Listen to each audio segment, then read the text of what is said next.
जुनूनी कातिल ने एक और कत्ल कर दिया। उसके बाद खबर की तफसीलात दर्ज थीं। बर्कले यूनिवर्सिटी के मुसलमान तालिब इल्म ने हॉलीवुड के एक और मोअज़्ज़ज़ शहरी को कत्ल कर दिया। मिस्टर गेन मिलर भी नस्लन यहूदी थे और उनके कत्ल के पीछे भी इसी शख्स का मजहबी जुनून कार फरमा है। इसके अलावा लॉस एंजलिस में भी एक यहूदी शख्स विद्यान को कत्ल कर दिया गया। पुलिस का ख्याल है कि उस कत्ल में भी कहीं न कहीं यही शख्स मुलव्विस है। पुलिस तफ्तीश कर रही है। उसके बाद पुलिस डिपार्टमेंट की तरफ से शहरियों के लिए अपील शाया हुई थी, जिसमें कहा गया था कि इस शख्स की तलाश में हॉलीवुड के शहरी भी मदद करें और अगर वो कहीं नजर आए तो उसके बारे में फौरन इत्तला दी जाए। दूसरे अखबार में कुछ ज्यादा तफसील थी। उसमें भी यही सारी बातें दर्ज की गई थीं और बताया गया था कि गेन मिलर के मकान पर अली जार खान के हाथों के निशानात मिले हैं, लेकिन ये शख्स गेन मिलर तक कैसे पहुंचा ये बात अभी नामालूम थी। गोया उस रात शेरर के मुलाकातियों ने खुद को छुपा लिया था। जिम और माइटी एलन ने पुलिस को रजाकाराना मालूमात फराहम नहीं की थी, क्योंकि उसमें खुद उनकी गर्दन फंसती थी। मुमकिन है उनकी मुजरिमाना जिंदगी सामने आ जाती। मैंने अखबारात एक तरफ रख दिए और जोशू की उन काविशों पर गौर करने लगा। ये शख्स किस कदर मेहरबान है, मेरी वजह से उसने खुद को कैसी मुश्किलात में डाल दिया है। अगर इन बातों का किसी तौर इंकिशाफ हो जाए तो खुद उसके लिए हॉलीवुड में पांव जमाना मुश्किल होगा, लेकिन उसके दिल में भी मेरे लिए एक जज्बा पैदा हो गया था और जज्बे खतरात को नजरअंदाज कर देते हैं। मजीद 3 दिन गुजर गए। इन 3 दिनों में जोशू से मेरी मुलाकात नहीं हुई थी, अलबत्ता शी मेरी खिदमत कर रही थी। ये मासूम लड़की गुजरते हुए लम्हात के साथ मुझे खुद से करीब होती महसूस हो रही थी, लेकिन मैं जानता था कि उसका साथ वक्ती है, इसलिए मैं उस पर तवज्जो नहीं देता था। गो मेरे दिल में उसके लिए कोई गलत जज्बा नहीं था, लेकिन उसकी सादगी से कुछ उनसियत सी हो गई थी। इस्लाम के बहादुर जर्नैल हजरत खालिद बिन वलीद रज़ियल्लाहु अन्हु की दास्तान सुनने के लिए आप हमारे चैनल सिरात को सब्सक्राइब कीजिए। इंशाल्लाह आपकी दुआएं साथ रहीं तो ये सिलसिला ऐसे ही चलता रहेगा। और हमारी हौसला अफजाई के लिए आप हमारी वीडियो को लाइक और शेयर जरूर कीजिए। कमेंट करके बताइए कि आपको हमारी वीडियोस कैसी लगी। फिर एक शाम जोशू ने मुझे बुला लिया। चाय की मेज पर उसने एक पासपोर्ट और कुछ कागजात मेरे हवाले किए। फिर बोला, ये तुम्हारी बदली हुई शख्सियत के कागजात हैं, लेकिन एक जरा सी तब्दीली की है मैंने। एक और शख्सियत भी तश्कील दी गई है, यानी बॉब हैरल्सन। जोशू ने मुझे मुख्तसर तफसील बताई। फिर बोला, गोया अब तुम मुकम्मल बॉब हैरल्सन हो। मैंने सारी तैयारी मुकम्मल कर दी है। आज रात तुम अपनी रिहाइश गाह में चले जाओगे। वहाँ मौजूद लोग तुम्हें बॉब के नाम से ही जानते हैं। कोई पहले से तुम्हारा शिनासा नहीं है और ना उन पर किसी किस्म का एतबार किया जाएगा। हाँ, वो खुद गुफ्तगू करेंगे। वो उसी रोशनी में होगी जिसका हवाला मैं तुम्हें दे चुका हूँ। मैंने अपने प्रोग्राम की तरतीब इसी अंदाज में की है। तुम्हारी तमाम मुश्किलात वहीं हल हो जाएंगी। मैंने कहा, ठीक है मिस्टर जोशू, मैं खुद को तैयार कर चुका हूँ, बाकी हालात मैं खुद समझ लूंगा। उसी रात तकरीबन 9 बजे मैं एक टैक्सी के जरिए हॉलीवुड के सबसे खूबसूरत रिहायशी इलाके बेवरली हिल्स पहुंच गया। जिस कोठी में टैक्सी दाखिल हुई वो बेमिसाल थी और रोशनियों से जगमगा रही थी। कोठी के वसी बरामदे में चंद अफराद मौजूद थे जो टैक्सी की तरफ मुतवज्जे हो गए थे। फिर उनमें से 2 नौजवान मेरे करीब पहुंच गए। इससे कबल के वो मुझसे कोई सवाल करते, मैंने सर्द लहजे में कहा, टैक्सी से मेरा सामान उतारो, मेरा नाम बॉब हैरल्सन है। उन दोनों के मुंह हैरत से खुल गए। फिर उनमें से एक किसी कदर खौफजदा आवाज में बोला, मिस्टर बॉब, और उसके साथ ही अफरा तफरी मच गई। वो सब के सब दौड़ पड़े। मैंने दिखाने के लिए टैक्सी ड्राइवर को एक बड़ा नोट दिया, हालांकि वो जोशू का ही आदमी था। उसके बाद मैं एक दराज कद लड़की के साथ अंदर दाखिल हो गया। लड़की मुझे एक हसीन ख्वाबगाह में लाई। दरवाजा खोलकर उसने एक तरफ हटते हुए कहा, आप इस तरह अचानक आए सर के। मैंने उसकी बात दरमियान में काट दी। डिनर का बंदोबस्त करो, शुक्रिया। वो यस सर कहकर एड़ी पर घूम गई। मैं ख्वाबगाह का जायजा लेने लगा। वो बेमिसाल थी, लेकिन ये लोग मेरी समझ से बाहर थे। बॉब हैरल्सन उनके लिए क्या हैसियत रखता था। जोशू ने एक तरह से मेरा भी इम्तिहान ले डाला था, लेकिन अगर ये इम्तिहान है तो मुझे उसमें पूरा ही उतरना है। मैंने दिल में सोचा और एक आराम कुर्सी पर दराज हो गया। काफी देर तक कोई ना आया, लेकिन फिर थोड़ी देर बाद दीवार में एक सुर्ख बटन रोशन हो गया जिस पर सर्वेंट लिखा हुआ था। मैंने भारी लहजे में कहा, आओ, कौन है? इस बार एक दूसरी लड़की अंदर दाखिल हुई। उसका कद दरमियाना था और आंखें बेहद हसीन थीं। बोली, सर लिबास तब्दील कर लें, यहाँ ले आऊं या ड्राइंग रूम में चलेंगे? मैंने थके थके अंदाज में कहा, यहाँ ले आओ, और वो जल्दी से बाहर निकल गई। सिल्क का खूबसूरत स्लीपिंग सूट और नाइट गाउन लिए हुए वो मेरे नजदीक आ गई और फिर उसने कांपते हुए हाथ आगे बढ़ा दिए। गालिबन वो मेरी टाई खोलना चाहती थी। मैंने नर्म लहजे में कहा, नहीं शुक्रिया, तुम बाहर जाओ। उसने जल्दी से हाथ नीचे गिरा दिए, फिर आहिस्ता कदमों से बाहर निकल गई। उसके जाने के बाद मैंने दरवाजा बंद कर दिया और फिर जल्दी से लिबास तब्दील कर लिया। उन लोगों के साथ मैंने एक मखसूस रवैये का फैसला किया। अगर सूरत हाल पूरी तरह वाज़ेह होती तो शायद मैं ज्यादा आसानी महसूस करता, लेकिन जोशु ने न जाने क्यों तमाम हालात से मुझे आगाह नहीं किया था। मुमकिन है उसकी वजह यह हो कि वो मुझे हर लम्हा ज्यादा से ज्यादा चाको चौबंद रखना चाहता था। हालांकि मेरे नजदीक ये दानिशमंदी नहीं थी, लेकिन क्या करता, मजबूरी थी। बेचारे जोशु ने मेरे लिए इतना कुछ किया था कि अब मैं उसकी किसी बात से इन्हिराफ भी नहीं कर सकता था। उसके अलावा बाज़ वाक़यात ने भी ये बात साबित कर दी थी कि मेरी सोच में अभी एक मुजरिमाना पुख्तगी नहीं है और बाज़ जगहों पर मुझसे अच्छी खासी हिमाकतें सरजद होती रहती हैं। थोड़ी देर के बाद मैं डिनर टेबल पर चला गया। 9 अफराद थे, जिनमें 3 लड़कियां और 6 मर्द थे, लेकिन सबके सब मुझे सर्व कर रहे थे। किसी ने टेबल पर मेरे सामने बैठने की कोशिश न की। मैंने इत्मीनान से खाना खाया और फिर मैंने उनसे तारुफ की फरमाइश की। एक एक करके उन सब ने अपना तारुफ करवाया। तीसरी लड़की जो उस वक्त पहली बार मुझे नजर आई थी, मेरी सेक्रेटरी लूसिया थी। खूबसूरत लेकिन संजीदा फितरत लड़की थी। मैंने उसके चेहरे के नुकूश से यही अंदाजा लगाया था। लूसिया ने पूछा, कुछ जरूरी प्रोग्राम गोशगुजार करने हैं जनाब, उनके लिए कौन सा वक्त मुकर्रर करेंगे?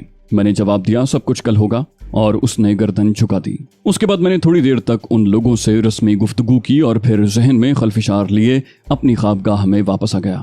रात को सोने में बड़ी दिक्कत पेश आई थी। जहन को पुरसुकून रखने की लाख कोशिश कर रहा था, लेकिन हालात थे कि मच्छरों की तरह जहन में भिनभिनाते हुए आ जाते और नींद बहुत दूर चली जाती। बमुश्किल तमाम नींद आ सकी और दूसरी सुबह बहुत देर में आंख खुली। गर्म पानी के गुस्ल ने जहनी और जिस्मानी थकन दूर कर दी। फिर लिबास तब्दील करके मैंने उस सुर्ख बटन पर उंगली रख दी जो रोशन था। ये बटन इस बात की निशानदही करता था कि मेरे खादिम तलबी के मुंतजर हैं, सिर्फ मेरी तरफ से इजाजत का इंतजार है। और यही हुआ। बटन दबते ही वो दूसरी लड़की अंदर आ गई जिसने मुझे लिबास तब्दील करवाने की कोशिश की थी और जिसकी आंखें हसीन थीं। उस वक्त मैंने बदले हुए मूड में कहा, हेलो ग्रेनी, सुबह बखैर। वो किसी कदर चौंक पड़ी, फिर जल्दी से गर्दन झुकाकर उसने मुझे सुबह बखैर कहा। फिर बोली, नाश्ते में क्या पसंद करेंगे जनाब? मैंने बदस्तूर खुशगवार मूड में कहा, कुछ भी, ये सब तुम्हारी मर्जी पर है। वो बोली, सर आप रात को सुकून से सोए, कोई उलझन तो नहीं हुई? मैंने बेनियाजाना कहा, नहीं, उलझन की क्या बात थी? वो बोली, बाज़ औक़ात नई जगहें पुरसुकून नहीं होती, हॉलीवुड तो आप पहली बार आए हैं। मैंने कहा, ओ, मैं इन बातों से मुतासर नहीं होता, तुम लोग तो पुरसुकून हो। वो बोली, हम सब रात को 2 बजे तक आपके बारे में गुफ्तगू करते रहे। मैंने सरसरी अंदाज में पूछा, क्या गुफ्तगू थी? वो बोली, हमारे जहन में आपके नुकूश दूसरे थे। हमारा ख्याल था कि मिस्टर बॉब कोई उम्र रसीदा इंसान होंगे, लेकिन आप बिल्कुल ही मुख्तलिफ साबित हुए। इसके अलावा सर, रात को हमने आपके बारे में अंदाजा लगाया था कि आप बहुत सख्त तबीयत के मालिक हैं, लेकिन उस वक्त आपका मूड खुशगवार है। मैंने मुस्कुराते हुए कहा, अगर मुझे जल्दी नाश्ता न मिला तो मुमकिन है मेरी कैफियत रात की सी हो जाए। जवाब में लड़की भी मुस्कुरा दी। फिर उसने दरवाजे की तरफ रुख करते हुए कहा, बस मैं अभी नाश्ता लगवाती हूँ और आइंदा हमेशा इस बात का ख्याल रखूंगी। ये कहकर वो बाहर निकल गई और मैं गहरी सांस लेकर छत को घूरने लगा। खूब मजाक हो रहा था मेरे साथ। अभी न जाने और कहां कहां तमाशा बनना पड़े। अनजाने हालात को संभाले रखना सख्त मुश्किल काम है। ग्रैनी विल्सन ही ने मुझे नाश्ते की इत्तला दी। उस वक्त कमरे में सिर्फ वही दोनों लड़कियां थीं। मैं खामोशी से नाश्ता करता रहा और वो गर्दन झुकाए मेरी जरूरत की चीजें मुझे सर्व करती रहीं। नाश्ते से फारिग हुआ तो लूसिया आ गई। उसने सपाट लहजे में कहा, मैंने मिस्टर बेकर को आपके आने की इत्तला दे दी है जनाब। मैंने कहा, ठीक है, उन्होंने क्या कहा? वो बोली, आपसे मुलाकात के लिए वक्त चाहते हैं, कौन सा वक्त दे दूं उन्हें? मैंने जवाब दिया, लंच पर बुला लो। और लूसिया ने गर्दन झुका दी। फिर बोली, इनके अलावा कुछ नए लोगों ने भी आपसे मुलाकात की ख्वाहिश जाहिर की है, मसलन जिम ऑर्गेनाइजेशन, डॉली प्रोडक्शंस और हॉलीवुड एम्पोरियम। ये इदारे अक्सर फोन करके आपके बारे में पूछते रहते हैं। मैंने सवाल किया, क्या चाहते हैं? बोली, मकसद तो जाहिर नहीं किया सर, लेकिन जाहिर है कि वो अपनी फिल्मों में आपका माली ताउन चाहते होंगे। मैंने कहा, ठीक है, लेकिन अभी उनसे राब्ता कायम न करो। मेरी ख्वाहिश है कि ज्यादा लोगों को मेरी आमद के बारे में मालूम ना हो। वो बोली, बहुत बेहतर जनाब, तो मैं मिस्टर बेकर को आपका पैगाम अरसाल कर दूं? मैंने गहरी सांस लेकर जवाब दिया, हाँ। उसने पूछा, इसके अलावा आपके दिन की मसरूफियात क्या रहेंगी? मैंने कहा, कुछ नहीं मिस्टर लूसिया, मिस्टर बेकर से मुलाकात के अलावा कोई प्रोग्राम नहीं है। अगर उनके साथ कोई प्रोग्राम बन जाए तो दूसरी बात है। लूसिया ने कहा, बहुत बेहतर, और फिर मुझसे इजाजत लेकर उठ गई। मैं भी वहां से उठकर अपनी नशिस्त गाह में आ गया, जिसे एक खूबसूरत दफ्तर की हैसियत दी गई थी। ये कमरा भी डेकोरेशन के लिहाज से नफीस तरीन था। यहाँ बैठकर मैंने हालात पर गौर किया। लूसिया के एक जुमले ने सूरत हाल किसी हद तक वाज़ेह कर दी थी। गोया मिस्टर बॉब हैरल्सन एक ऐसी शख्सियत थे जिनसे लोग अपनी फिल्मों में माली ताउन के ख्वाहिशमंद थे। हॉलीवुड की फिल्म इंडस्ट्री में किसी फाइनेंसर की माली हैसियत जो हो सकती थी, कम से कम उसका अंदाजा लगाया जा सकता था। ये जोशू भी खतरनाक आदमी है। अगर ये जराइम की जिंदगी इख्तियार कर ले तो यकीनन एक खतरनाक मुजरिम साबित हो सकता है। अब न जाने उसने ये क्या चक्कर चलाया है और न जाने मैं किस हद तक उसके मेयार पर पूरा उतरता हूँ। मेरी एक भी गलती मुझे डुबो सकती है, जरा सी लग़ज़िश खेल ही बदल सकती है। बहरहाल अब तो निमटना ही था। लूसिया ने थोड़ी देर के बाद आकर मुझे बताया कि मिस्टर बेकर दोपहर के खाने पर आ रहे हैं और उसके बाद मैंने बाकी वक्त में खुद को उनसे गुफ्तगू के लिए तैयार किया। मैंने इस गुफ्तगू के लिए दिल ही दिल में काफ़ी मशक कर ली थी और अब मुझे यूं महसूस हो रहा था जैसे मैं दर हकीकत एक बहुत बड़ा कारोबारी आदमी हूं और अपना सरमाया मुनाफा बख्श कामों में लगाने का ख्वाहिशमंद हूं। मेरे जहन से दूसरे सारे ख्यालात निकल गए थे और इसके बगैर चारा कार भी नहीं था। ठीक 12:30 बजे लूसिया ने मुझे इत्तला दी कि मिस्टर बेकर पहुंच गए हैं। लूसिया ने उनका इस्तकबाल किया था और उन्हें ड्राइंग रूम में पहुंचा दिया था। ये बात पहले ही तय हो गई थी कि मिस्टर बेकर का इस्तकबाल लूसिया करेगी और उनके आने के 10 मिनट के बाद मैं उनसे मुलाकात करूंगा। उस वक्त की मुलाकात के लिए लूसिया ही ने मेरे लिबास का इंतखाब किया था और फिर 10 मिनट उस लिबास के पहनने में सर्फ हो गए थे। उसके बाद मैं मिस्टर बेकर से मुलाकात करने चल पड़ा। इस कोठी का ड्राइंग रूम भी मैंने पहली बार देखा था। ड्राइंग रूम की बजाय उसे ड्राइंग हॉल कहना मुनासिब था। तकरीबन 100 अफराद के बैठने की गुंजाइश थी। उसके अलावा उसे दुनिया की बेशकीमत अशिया से सजाया गया था। मिस्टर बेकर के साथ 2 खूबसूरत लड़कियां और 4 मर्द थे। दोनों लड़कियां हैरत अंगेज तौर पर हम शक्ल थीं। उन्होंने निहायत खूबसूरत लिबास पहने हुए थे। उसी तरह मर्द भी स्मार्ट नजर आ रहे थे। मिस्टर बेकर सुर्ख नाक और छोटी छोटी आंखों वाले एक खुदगर्ज से इंसान नजर आते थे। उनकी मुस्कुराहट कंजूस फितरत की गम्मास थी। लंबी लंबी उंगलियों वाले और सर्द हाथ से उन्होंने गर्मजोशी के साथ मुसाफा किया और मुझसे मुलाकात पर निहायत खुशी का इजहार करने लगे। दूसरे तमाम लोग भी मेरे इस्तकबाल के लिए खड़े हो गए थे। मिस्टर बेकर ने उनसे मेरा तारुफ करवाया। उनमें कुछ नाम जाने पहचाने थे और हॉलीवुड की फिल्म इंडस्ट्री में नुमाया शोहरत के हामिल थे। मैंने भी जवाबन गर्मजोशी का मुजाहरा किया।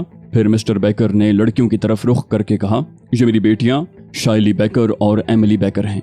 दोनों की उम्र में 1 साल का फर्क है, लेकिन आमतौर पर लोग इन्हें जुड़वा बहनें समझते हैं। एमिली ने मुस्कुराते हुए कहा, आप हमारी तवक्को के बिल्कुल खिलाफ हैं मिस्टर बॉब। उमूमन कारोबारी लोग ज़हनी और जिस्मानी तौर पर बूढ़े होते हैं, जैसे हमारे पापा। हम आपको भी ऐसी ही एक शख्सियत समझ रहे थे। मैंने खुद को उस माहौल से हम आहंग करने के लिए पूछा, क्यों मिस बेकर, क्या कारोबारी होने के लिए बूढ़ा होना जरूरी है? एमिली ने जवाब दिया, हाँ, खास तौर पर एक बड़ा और तजर्बाकार कारोबारी होने के लिए दरअसल उम्र तजर्बा देती है और बड़ा कारोबारी इंसान तजर्बात के बाद ही बनता है। मैं आपको देखकर हैरान हूँ कि नौजवानी की उम्र में आप इतने बड़े कारोबारी भी हैं। मिस्टर बेकर ने कहा, दरअसल ये लड़की इंसानों की फितरत पर रिसर्च करने की बेहद शौकीन है। इसे मुख्तलिफ लोगों के हालात जिंदगी जमा करने का जुनून है और इस सिलसिले में इसके पास बड़ा जखीरा है। अक्सर मकामी और बाहर के रसायल में इसके मज़ामीन छपते रहते हैं। एमिली ने कहा, मैंने दुनिया के बड़े बड़े लोगों के हालात जिंदगी जमा किए हैं। उनकी नफ्सियात, उनकी सोच और उनकी अमली जिंदगी के बारे में मेरे पास ऐसी मालूमात हैं जो दूसरों के पास नहीं होंगी। मैंने मुस्कुराते हुए कहा, दिलचस्प मशगला है। एमिली ने कहा, लेकिन आपके लिए दर्द सरी भी मिस्टर बॉब। ये कहकर वो हंस पड़ी। मैंने पूछा, वो क्यों? वो बोली, इसलिए कि अब मैं आपके बारे में जानना चाहूंगी। बताइए, आप इस उम्र में एक बड़े कारोबारी कैसे बने? मैंने कहा, ओह, वाकई ये तो परेशानी की बात है। वो बोली, नहीं जनाब, आप यकीन करें, मैं इस सिलसिले में आपके जहन पर बिल्कुल बार नहीं बनूंगी, बल्कि आपसे करीब रहने की इजाजत जरूर चाहूंगी जब तक आप यहाँ मौजूद हैं। मैंने बात को टालते हुए कहा, जाहिर है मैं इससे इनकार नहीं कर सकता। मिस्टर बेकर ने एमिली की सिफारिश करते हुए कहा, एमिली दिलचस्प लड़की है, मुझे यकीन है कि आप इसकी सोहबत में बोर नहीं होंगे मिस्टर बॉब। मैंने दूसरी लड़की की तरफ इशारा किया और मिस शाइली। वो बोला, ये फलसफी है, दुनिया के हंगामों से अलग थलग रहती है, लेकिन आपसे मुलाकात की शायक थी। मैंने गहरी सांस लेकर कहा, आप लोगों से मिलकर बहुत खुशी हुई मिस्टर बेकर। उसके बाद दूसरे लोगों से गुफ्तगू होने लगी। फिल्मी माहौल की बातें थीं। उन बातों से खुद अपनी शनाख्त भी हो रही थी जो बहुत जरूरी थी। और जो कुछ मुझे उस गुफ्तगू से मालूम हो सका वो ये था कि एक बाअसर और दौलतमंद इंसान हूँ। बहुत से ममालिक में मुख्तलिफ इंडस्ट्रीज में मेरा सरमाया लगा हुआ है और मैंने फिल्म इंडस्ट्री में अपना सरमाया लगाने की ख्वाहिश जाहिर की है। अकल चकरा कर रह गई थी। अगर दर हकीकत ऐसे किसी शख्स का कोई वजूद था तो वो कहाँ था और जोशू ने किन बुनियादों पर मुझे उसकी हैसियत दे दी थी। ये तो बेहद खतरनाक जुर्म था और इसमें काफी खतरात पोशीदा थे। میں نے دوپہر کے کھانے کا خاص اہتمام کیا تھا۔ اس کے لیے مسٹر بیکر میرے بہت ممنون ہوئے اور بولے، آپ کی اس پرخلوص پیشکش کو میں رد نہیں کر سکتا، حالانکہ یہ اعزاز مجھے ملنا چاہیے تھا۔ میری خواہش ہے کہ میں آپ کے اعزاز میں ایک بہت بڑی ضیافت دوں جس میں ہالی ووڈ انڈسٹری کے تمام افراد شریک ہوں، مشہور ترین فلم سازوں اور فلمی اداکاروں سے آپ کا تعارف ہو۔ میں اس سلسلے میں آپ سے تاریخ کا خواہاں ہوں۔ میں نے مسکراتے ہوئے کہا، مجھے آپ کے خلوص کا اعتراف ہے مسٹر بیکر، لیکن اتفاق سے آپ کی اس خواہش کے جواب کے طور پر مس ایملی کو بھی ان کے سوالوں کا جواب مل جائے گا۔ ایملی نے پوچھا، وہ کیا مسٹر باب؟ میں نے کہا، میں نے عمر کے چند سال صرف اس لیے بچا لیے ہیں کہ میں زیادہ الجھنوں میں نہیں پھنستا۔ کاروبار کے لیے ٹھوس اقدامات کرتا ہوں اور ان پر فوری عمل شروع کر دیتا ہوں۔ جیسا کہ آپ کو علم ہے، میں پچھلی رات خاموشی سے یہاں گیا۔ میں نے اپنے ساتھیوں کو بھی اپنی آمد کی اطلاع نہیں دی کیونکہ میں ان کے فرائض کے چند گھنٹے خود نہیں خرچ کرنا چاہتا تھا۔ یہ لوگ ایئرپورٹ آتے، انتظار کرتے، اہتمام کرتے، چنانچہ میں خاموشی سے یہاں پہنچ گیا۔ اس کے علاوہ میں اپنی سیکرٹری مس لوسیا سے اس بات کی تصدیق کرواؤں گا کہ کتنے لوگوں نے مجھ سے ملاقات کی خواہش کی ہے۔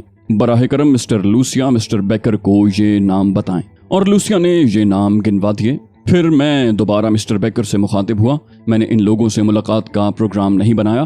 اس کی وجہ یہ ہے مسٹر بیکر کہ انسان اخلاقی بندشوں میں بھی جکڑ جاتا ہے۔ آپ یہ اہتمام کریں گے، اس میں میرا تعارف دوسرے لوگوں سے بھی ہوگا، ان میں سے چند مخلص لوگ بھی پیشکش کریں گے اور میرا طویل وقت اس میں ضائع ہو جائے گا۔ اس کے برعکس یہ بات بہتر ہوگی کہ میں چند روز قیام کر کے آپ سے کام کی بات کروں اور اسی دوران ہالی ووڈ اور اس کے مقامات کی سیر بھی کر لوں۔ ایملی نے خوش ہو کر کہا، بہت خوب، بہت خوب، میں نے یہ قیمتی بات ذہن نشین کر لی ہے مسٹر باب، لیکن میری ایک پیشکش آپ ضرور قبول کریں۔ میں نے پوچھا، وہ کیا مس ایملی؟ وہ بولی، ہالی ووڈ اور اس کے مضافات کی سیر کے لیے میں خود کو گائیڈ کی حیثیت سے پیش کرتی ہوں۔ میں نے تکلف سے کام لیتے ہوئے کہا، بہت بہتر، یہ ٹھیک ہے۔ مسٹر بیکر بولے، میں آپ کے ان خیالات سے بہت متاثر ہوا ہوں مسٹر باب، اور حقیقت میں آپ ایک عملی انسان ہیں۔ میں نے بیکر کے ساتھ آنے والے دوسرے لوگوں سے کہا، میں اپنے ان تمام دوستوں سے بھی اس تعاون کا خواہش مند ہوں کہ وہ صرف اپنی ذات تک مجھ سے رابطہ رکھیں اور میری آمد کی خبر کو خود تک ہی محدود رکھیں۔ کیا میرے دوست مجھ سے تعاون کریں گے؟ ان لوگوں نے جواب دیا، ضرور جناب، آپ کی سوچ نے ہمیں نئی راہیں دکھائی ہیں۔ مسٹر بیکر میری اس خصوصی توجہ پر بہت خوش نظر آ رہے تھے اور میں دل ہی دل میں اس لمبے کھیل پر حیران ہو رہا تھا جس کا انجام میرے سامنے نہیں تھا۔ شام کو 4 بجے مسٹر بیکر واپس چلے گئے۔ میرے اور ان کے درمیان کاروباری گفتگو کے لیے دوسرا دن طے ہو گیا تھا۔ باقی وقت میں نے اپنی سوچوں کے درمیان گزارا۔ ان لوگوں کے جانے کے بعد دیر تک مجھے یہی احساس رہا کہ میں در حقیقت ایک بڑا کاروباری ہوں، اور پھر میں خود پر ہنس پڑا۔ سرزمین پنجاب کا ایک آفت زدہ کیسی کیسی مشکلات کا شکار ہوا ہے۔ ایک جذبے نے سینے میں سر ابھارا تھا اور میں نے اس کے حضور اپنا مستقبل پیش کر دیا تھا، اپنے سنہرے خواب قربان کر دیے تھے۔ ہر جذبہ قربانی چاہتا ہے۔ تاریخ کی لکیریں خون سے کھینچی جاتی ہیں اور مجھے اس لہو کا قطرہ قطرہ اس جذبے پر نچھاور کرنا تھا۔ میں ایک لمحے کی قربانی نہیں دے سکتا تھا۔ میرے جذبے کو بوند بوند غسل کرنا تھا۔ خدا اسے ثابت قدم رکھے۔ دوسرے دن 10 بجے مسٹر بیکر پھر آ گئے۔ ان سے یہی وقت طے ہوا تھا۔ اس وقت ہم دونوں نے خالص کاروباری گفتگو کی۔ مسٹر بیکر تنہا تھے اور کل کی طرح غیر سنجیدہ نہیں تھے۔ میں نے بھی پوری توجہ سے ان سے گفتگو کی۔ وہ فلم ساز تھے اور اس وقت ان کی ایک فلم زیر تکمیل تھی۔ دوسری فلم کے لیے انہوں نے مجھے سرمایہ لگانے کی پیشکش کی، جسے میں نے منظور کر لیا اور مسٹر بیکر کو اجازت دے دی کہ اس کی کاغذی تیاریاں شروع کروا دیں۔ اس کے نتیجے میں مجھے فلم کی کہانی بھی سننی پڑی تھی۔ بہرحال پورے سکون سے میں نے یہ ساری چیزیں برداشت کی۔ ان سارے معاملات کے طے ہو جانے سے مسٹر بیکر بے حد خوش تھے۔ پھر انہوں نے کہا، ایملی کو میں نے بڑی مشکل سے روکا ہے، وہ 2 بجے آپ کے پاس حاضر ہو جائے گی، کیا آپ اس بے وقوف لڑکی کو برداشت کر لیں گے؟ میں نے کہا، کوئی حرج نہیں ہے مسٹر بیکر، اچھا ہے ہالی ووڈ کی سیر کے لیے مجھے ایک ذہین ساتھی میسر ہو جائے گا۔ اور مسٹر بیکر خوشی خوشی چلے گئے۔ میں جانتا تھا کہ میری شراکت کو مضبوط کرنے کے خواہاں ہیں اور اس سلسلے میں ایملی کو آگے بڑھانا چاہتے ہیں۔ بہرحال میں نے جان بوجھ کر یہ ساتھ قبول کیا تھا۔ اس دوران مسٹر جوشو کی طرف سے کوئی تحریک نہیں ہوئی تھی، جبکہ انہوں نے کہا تھا کہ اگر میری طرف سے کوئی غلط اقدام ہوا تو وہ میری رہنمائی کریں گے۔ میرے ذہن پر بھی کم بار نہیں تھا۔ میں سارے معاملات سے ناواقف ہونے کے باوجود جس طرح انہیں نبھا رہا تھا اسے میرا دل ہی جانتا تھا۔ ایک ایک لمحہ محتاط رہنا پڑتا تھا۔ ادھر یہ ذہنی خلجان بھی تھا کہ کوئی قدم مسٹر جوشو کی مرضی کے خلاف تو نہیں ہے۔ چنانچہ اپنا ذہنی بوجھ ہلکا کرنے کے لیے میں نے یہ مصیبت قبول کر لی تھی۔ پھول کی طرح شگفتہ ایملی میرے پاس پہنچ گئی۔ اس نے ایک حسین لباس پہنا ہوا تھا اور کھلی چھت کی ایک خوبصورت کار میں آئی تھی۔ मैंने मुस्कुराते हुए उसका इस्तकबाल किया। मैंने पूछा, तो अब आप मुझ पर रिसर्च करेंगी मिस एमिली? वो बोली, ये काम मैं खुफिया तौर पर करूंगी और आपको बोरियत का शिकार नहीं होने दूंगी। हाँ, आपसे एक दरखास्त है। मैंने पूछा, क्या? बोली, मुझे एमिली के बजाय एमी कहिए, बस ये अच्छा लगता है। मैंने कहा, बेहतर है, इस तरह तो आपने मेरी एक मुश्किल भी हल कर दी। उसने हंसकर पूछा, ओ, क्या कोई मुश्किल भी थी? मैंने कहा, हाँ, आपके नाम में एक मामूली सी तब्दीली से मेरे मुंह में खटास सी घुल गई थी। एमिली और इमली में मामूली सा फर्क है। एमिली ताज्जुब से बोली। मैं नहीं समझी और मैं मुस्कुराने लगा। जाहिर है वो इमली के बारे में कुछ नहीं समझ सकती थी। थोड़ी देर के बाद हम दोनों बाहर निकल आए। बाहर निकलने से कबल मैंने अपनी शक्ल सूरत का अच्छी तरह जायजा ले लिया था। पिंगली ने मुझे जो नक्शो निगार दिए थे वो जूं के तूं थे। हालांकि हॉलीवुड की सड़कें मेरे लिए सख्त मखदूश थीं, लेकिन अब मुझे उनकी परवाह नहीं थी। एमिली ने कार स्टार्ट करके आगे बढ़ा दी। उसके भूरे चमकदार बाल हवा में उड़ रहे थे। वो उन्हें बार बार समेटती हुई बहुत भली लग रही थी। एक छोटा सा सफर करके वो सांता मोनिका के साहिल पर पहुंच गई।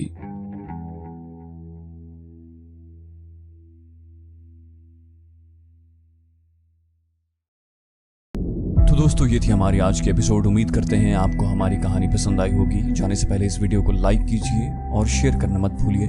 कमेंट करके हमें बताइए कि आपको हमारी वीडियो कैसी लगी। और अगर अभी तक आपने इस चैनल को सब्सक्राइब नहीं किया तो इसे सब्सक्राइब कीजिए और बेल आइकन दबाकर ऑल नोटिफिकेशंस ऑन कर लीजिए।